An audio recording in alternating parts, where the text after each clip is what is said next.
Well, we're surrounded by information these days. I mean, we get information from all directions, from multiple directions.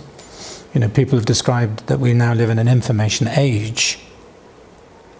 And so it's really important people understand what they're looking at when they get information from all these various sources. They get bombarded with it. So how do you sort out the truth from the propaganda?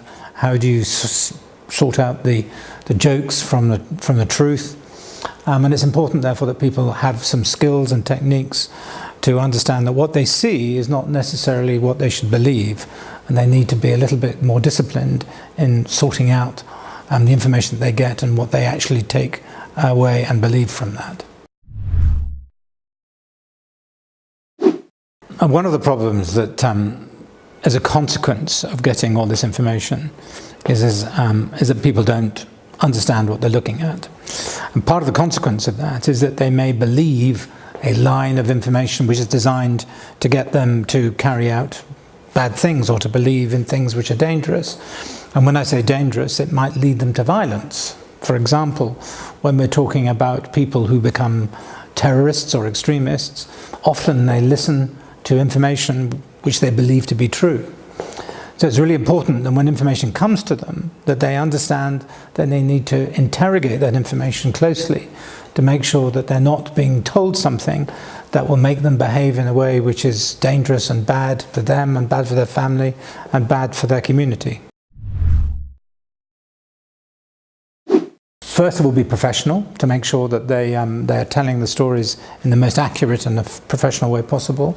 But clearly it's important that people can recognize the professional media when they see it, so they can distinguish the media product from that which is, from extremists or from people who are just telling stories.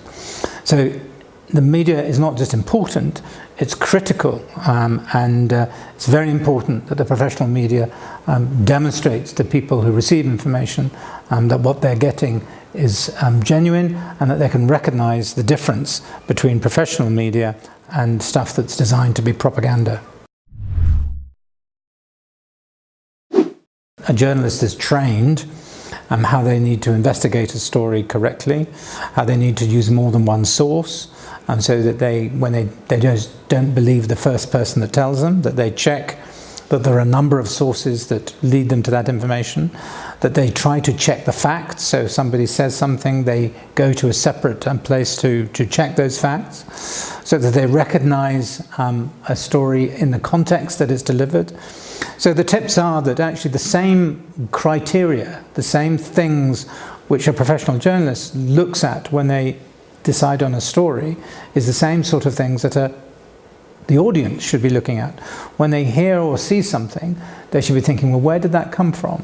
What's the original source? Are there more than one source where that information came from? Is there somewhere else that I can go to check it out? Are the facts correct?